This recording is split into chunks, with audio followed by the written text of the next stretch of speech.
চেনা জগৎসার, সেই চেনা জন্মস্থান। উষার লগনে সবুজের ক্ষেতে গরুয়ার লাঙল কাঁধে হাঁটিয়া গিয়াছে চাষা। দুই চোখ ভরে দেখিয়াছি পূর্বের সূর্য আর গোধূলির আলো। কান পেতে কত শুনিয়াছি পাখিদের কলতান। পড়াশোনা করেছি হারিকেনের আলোয়, ঘুমিয়েছি দাদুর বলা গল্পে, খেলাধুলায় মেতেছি, মায়ের বকুনি কত খেয়েছি।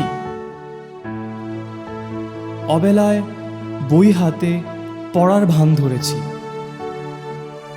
বুকে টান লাগে জোছনার বানে, মাঝির নৌকার পালে। সেই দিনগুলো আজ হারিয়ে গিয়েছে সময়ের বাঁকে আর যান্ত্রিকতার মাঝে।